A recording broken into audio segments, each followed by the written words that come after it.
Olá, então dando continuidade, né, ao nosso projeto, nosso programa, nosso planejamento de aula de hoje. A nossa aula de hoje, né, conforme já iniciei falando, ela está lá no capítulo 10 do seu livro, né, e nós vamos tratar hoje da América Central, Continental e Insular. Ou seja, a gente continua com o continente americano, né, a gente vai especificando, né, cada vez mais essa área. Já falamos de América do Norte, né? Agora América Central, depois nós temos América do Sul. Então vamos lá, iniciar. Bom, a gente começa com as habilidades, né? Como a gente tem sempre feito, né? Analisar o papel dos países latino-americanos. Portanto, se eu estou falando de América Latina, né? Se eu estou falando de América Central, eu estou falando de América Latina, né? Também. Lembrar que a América Latina é formada pelos países da América do Sul, pelos países da América Central e pelo México, que é um país da América do Norte, né? Africanos e dos Estados Unidos da América na ordem mundial do pós-guerra, enfatizando a situação no Brasil. Bom, essas habilidades, elas são para esse conteúdo de América Central Insular, Continental e América do Sul. Então, serve um pouco aí para o que a gente vai ver no capítulo de número 11, né, sobre o Brasil, né, aqui na América do Sul. Compreender a cartografia como uma forma de linguagem para trabalhar diferentes escalas espaciais a diversas problemáticas na América Latina, certo? Você vai encontrar alguns mapas, né, umas tabelas, para a gente já estar analisando esses mapas, tabelas, gráficos, e poder, a partir dessa análise, compreender, né, através dessa linguagem cartográfica, os diversos problemas existentes na América Latina, na América Central, na América do Sul, no México, né? Entender a participação da América Latina e da África no contexto econômico mundial, levando em consideração aspectos históricos de exploração e independência. Nós vamos perceber que a história, ou melhor, o passado histórico da América Central é muito semelhante, né, ao passado histórico do México, que nós comentamos em aula passada, é muito semelhante ao passado histórico do Brasil, né, que nós também vamos mencionar provavelmente na próxima aula, tá certo? Então, em termos gerais, as habilidades se voltam, né, para os países da América Latina, tentando compreender esse país numa perspectiva não só regional, mas na sua relação internacional, na sua relação econômica global, mundial, né, e revisitando um pouco, né, da sua história, né, do seu passado, para tentar compreender esse presente. Bom, a gente começa localizando, né, a América Central. Então, nesse primeiro mapa à esquerda do seu vídeo, né, o mapa que está lá dois mapas, na realidade, eles estão na página 164, o mapa da América Central insular. Por que insular? Porque é composto por um conjunto de ilhas, né, grandes, né, pequenas ilhas, né, e a América Central continental, né, que forma a gente chama de istmo, né, essa estreita faixa de terra aí ligando duas porções continentais maiores e separando aí dois oceanos. Então nós temos a porção da América Central continental e temos a porção da América Central insular, as ilhas e a parte continental. As ilhas é muito conhecida como região caribenha, né, chamado Mar do Caribe. São muitas ilhas, né? E aí você vê no mapa maior, o mapa do continente americano, né, justamente esse círculo vermelho destacando onde é que está a América Central. Quer dizer, esses dois mapas do lado esquerdo do seu vídeo, né, da América Central Insular e da América Central Continental, estão aí dentro desse círculo, né, representado por esse mapa maior, certo? Então, assim, já é um mapa conhecido de vocês, inclusive, de aulas anteriores. Então, aproveita e pergunta, qual o critério, né, utilizado para essa regionalização em América do Norte, América Central e América do Sul? É o critério geográfico, é a posição das terras, né? Então, por que o nome é América do Sul? Porque é o conjunto de terras, né, que formam os países, né, denominados de sul-americanos, estão na porção sul do continente. Por que o nome é América do Norte? Porque os países que compõem, né, os países norte-americanos estão na porção norte do continente. Então, América Central, por quê? Porque esses países estão na parte mais central do continente, certo? Então, localizamos a América Central, tanto a parte insular, formada por ilhas, né, como a parte continental, né, formada aí por 7 países. Dá para destacar alguns aí, né, Nicarágua, né, Honduras, né, El Salvador, né, Costa Rica, alguns países muito conhecidos. Na parte insular, né, você tem aí Cuba, né, Haiti, Trinidad e Tobago e vários outros países, certo? Vamos lá então, feita a localização. Bom, eu faço aí uma comparação, assim, em termos mais gerais, né, entre a parte continental da América Central e a parte insular, né? Fiz aí esse paralelo. Então, como eu já mencionei, a parte continental é uma estreita faixa de terras, que a gente chama de istmo, que liga a América do Norte à América do Sul, né? E tem aí a água de 2 oceanos, o Atlântico, lá do leste, e o Pacífico Oeste. Então veja que alguns países aí são banhados por 2 oceanos, é o caso do Panamá, por exemplo. Então, isso é um aspecto estratégico, a gente já comentou isso aqui, isso é um aspecto importante, né, para a navegação marítima, para o comércio marítimo, para a atividade pesqueira, portanto, para a economia. A parte insular tem aí 7 países, né? Guatemala, Belize, Honduras, El Salvador, Nicarágua, Costa Rica e Panamá. Vocês vão poder ver esses países de forma detalhada nos mapas, né, que a gente indicou e que estão no seu livro-texto. Possui uma população total de pouco mais de 45 milhões de habitantes. Então veja que são países pouco populosos, né? O Brasil, para termos comparativos, nós temos mais de 210 milhões de habitantes. Então, os 7 países juntos têm apenas cerca de 45 milhões de habitantes. Então, são países pouco populosos. Com toda certeza também a gente pode dizer que a população ela se concentra em algumas faixas, né? Principalmente nas faixas mais próximas aos oceanos, né? Tirando aí as partes mais elevadas, já que está um relevo montanhoso, tanto na parte insular como na parte continental. Então, mesmo assim, aquelas estreitas planícies, elas tendem a ser mais povoadas, certo? E aí os motivos são os de sempre, né? Por que a população não é bem distribuída? Por que ela se concentra em alguns pontos, né? A gente já mencionou isso, a gente já citou fatores históricos, fatores econômicos, né? Políticos, naturais, certo?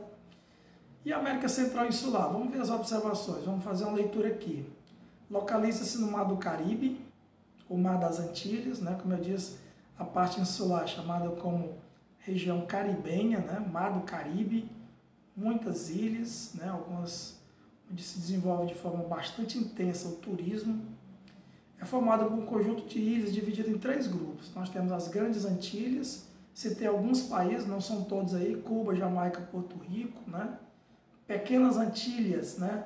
Dominica, Granada, Santa Lúcia, algumas ilhas bem menores como Bahamas, né? Alguns territórios ultramarinos que ainda hoje pertencem aos Estados Unidos, França, Inglaterra, Holanda, né? Então, esses são, dizer assim, os aspectos mais gerais, né? Ainda de localização, ainda sobre população da América Central. E aí eu fiz um questionamento, né?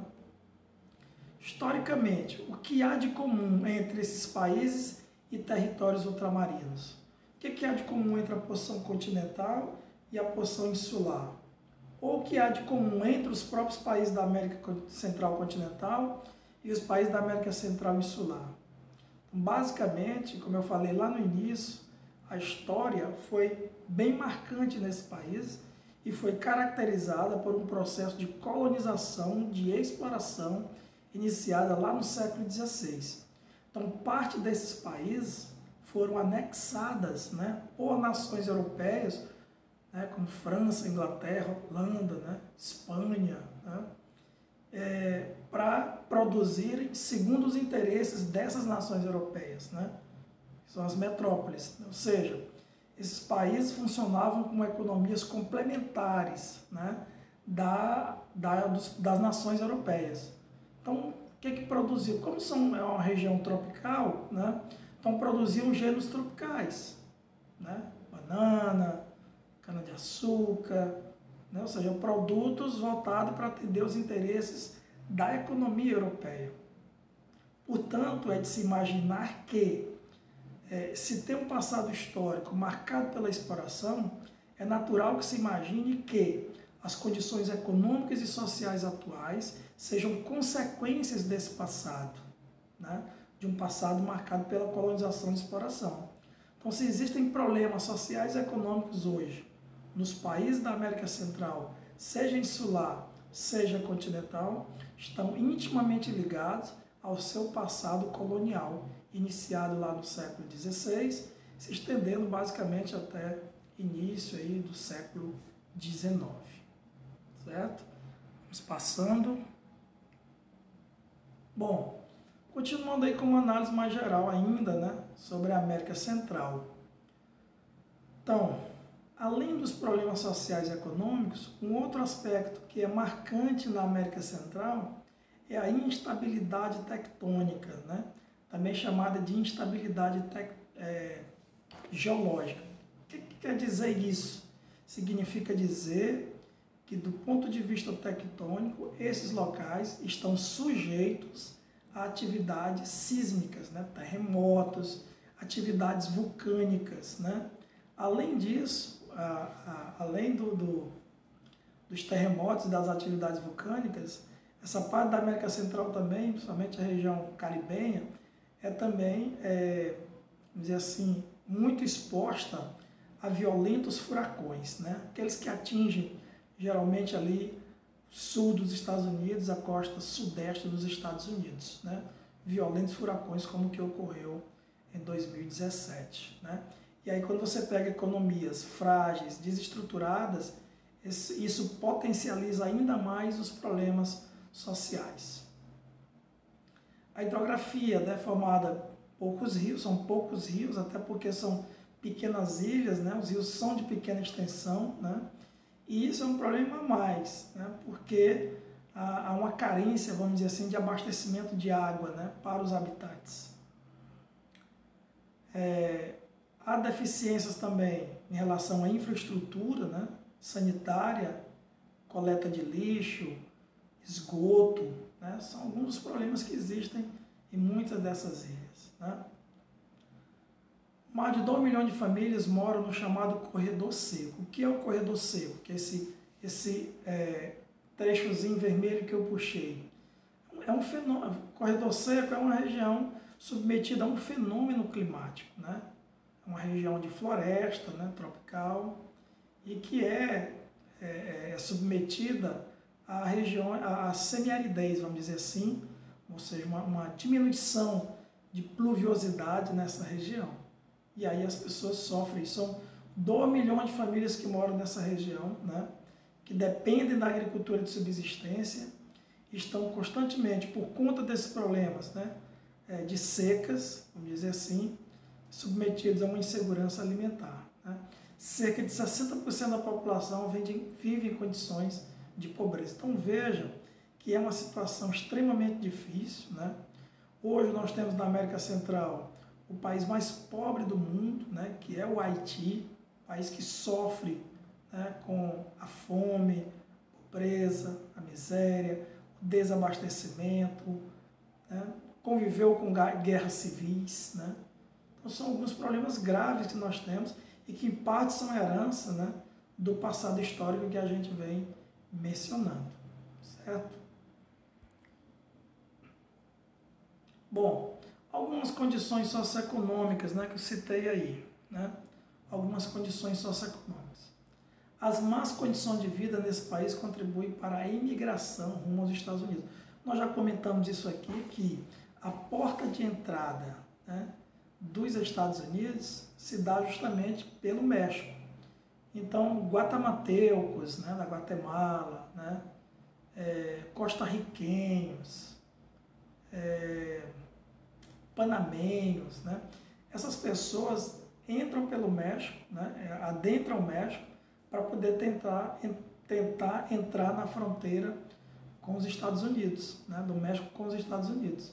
Então, essa imigração tem como causa, a gente já falou isso aqui, os problemas sociais, né, desemprego, carência de moradia, né, concentração de renda, de terras, são alguns dos problemas que expulsam essas pessoas rumo aos Estados Unidos.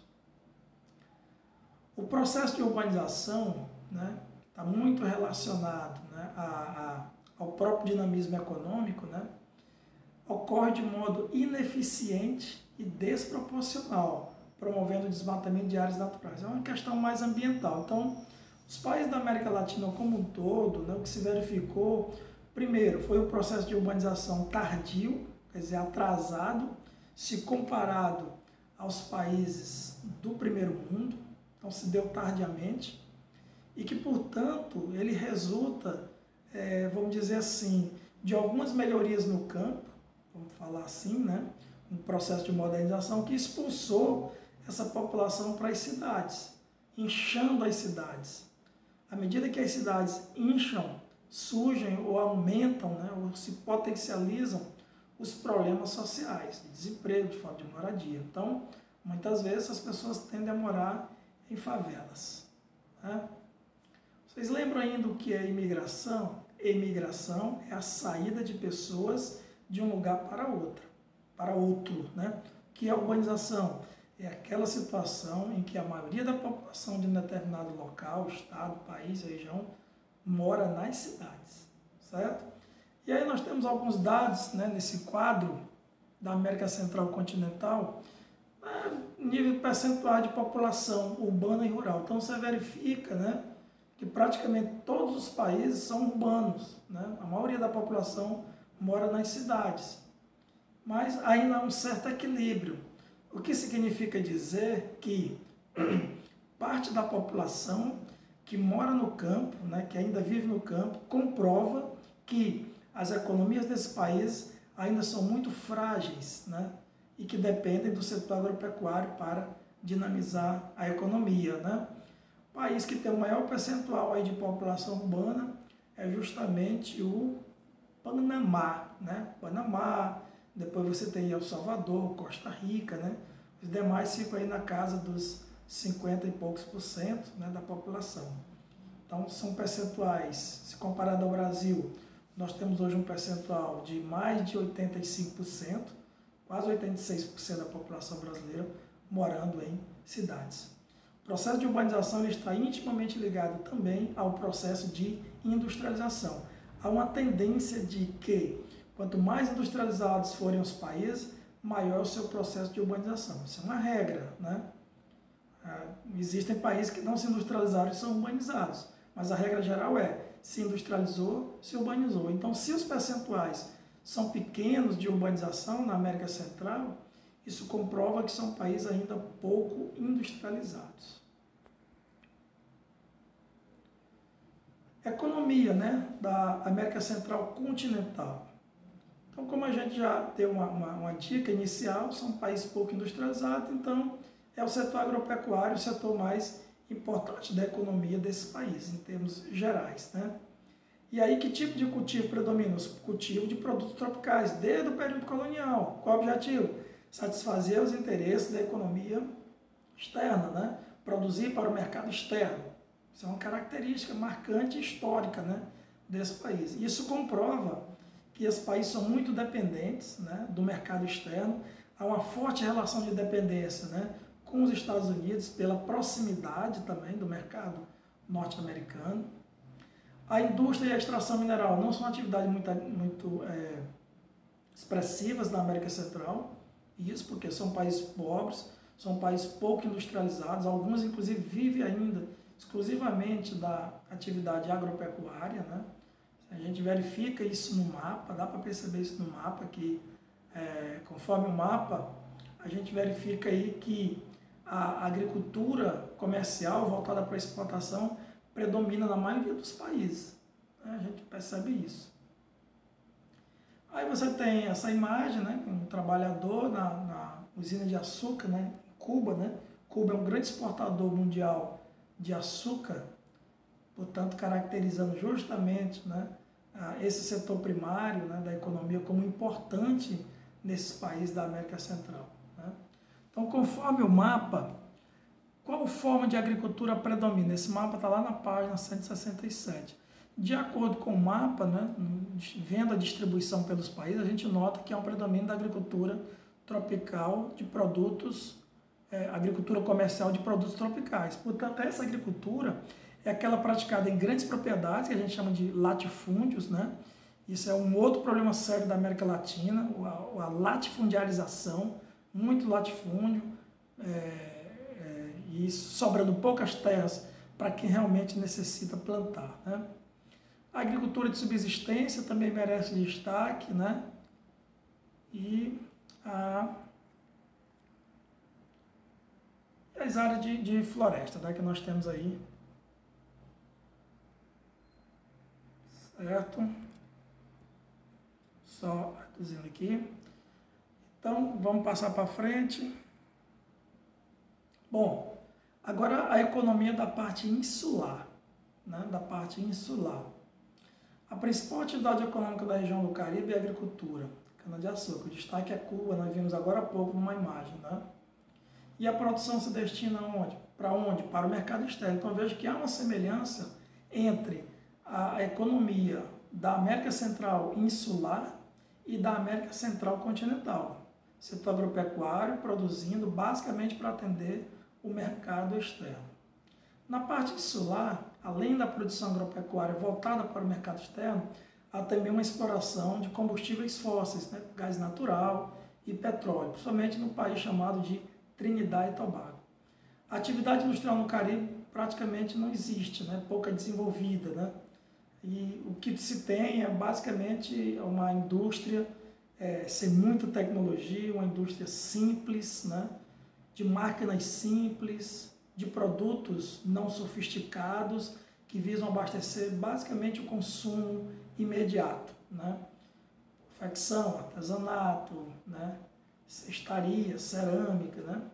Na região do Mar do Caribe há os chamados paraísos fiscais. Quem são os paraísos fiscais? São países, né? São nações, são territórios como as Ilhas Caimã, as Ilhas Virgens e as Bahamas. E que locais são esses? São locais em que há o sigilo bancário. O que significa isso? Os depósitos em dinheiro do mundo inteiro que visam esses locais não são verificados a origem. Ou seja, as pessoas, se roubarem dinheiro em seus países de origem, podem depositar nesses paraísos fiscais, né? Embora eles sejam mais fiscalizados hoje, né? Mas eles não têm quebra de sigilo bancário, ou seja, não interessa de onde é que o dinheiro venha, tá certo?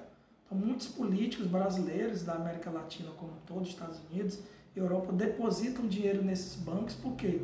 Porque lá eles estão protegidos, né, do fisco, ou seja, estão protegidos de possíveis, vamos dizer assim, investigações nessa área, certo?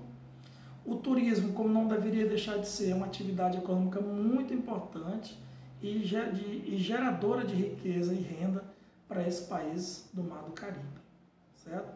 Fiz uma pergunta, né? É possível, a partir dos dados citados, né, que a gente acabou de citar, identificar uma porção mais desenvolvida, se é insular ou se é a porção continental? Eu acho que vocês devem ter percebido, né?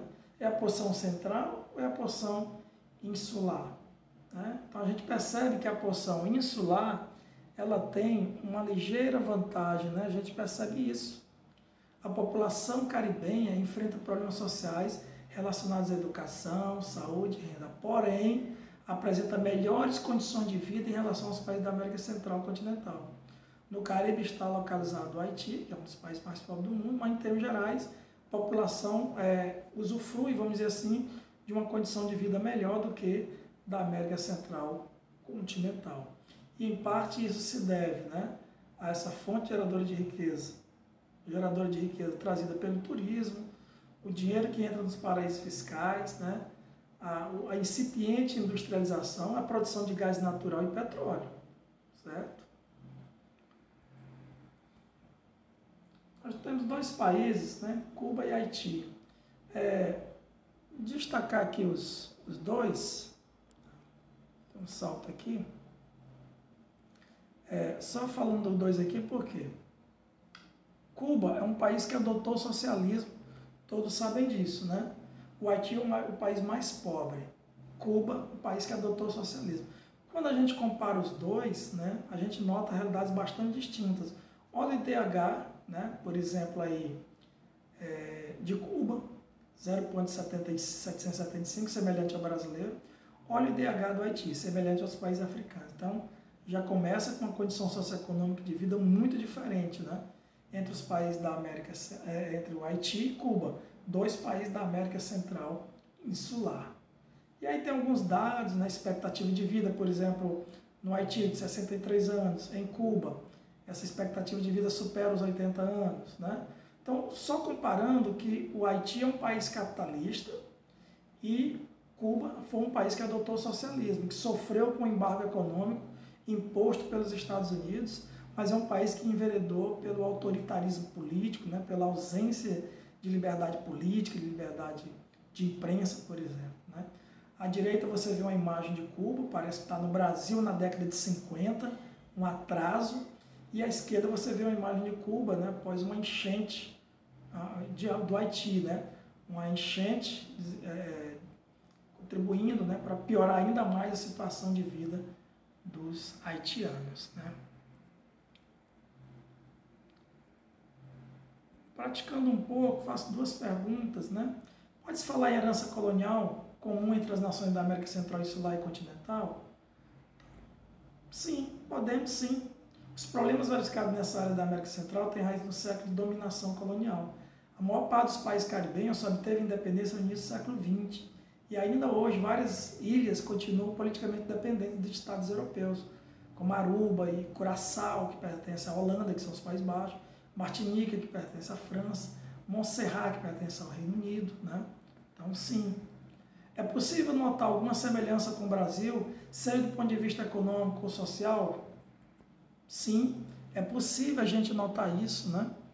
Principalmente em relação ao passado histórico que deixou marcas na economia. Porém, possuímos, né, nós, Brasil, uma estrutura industrial bem mais consolidada, mas isso não impede o Brasil de ainda apresentar graves problemas sociais, certo? Então, atividade, questões 1, 4 e 5 da página 174, né? Vocês vão tentar fazer. Bons estudos, né? E muito obrigado e até a próxima.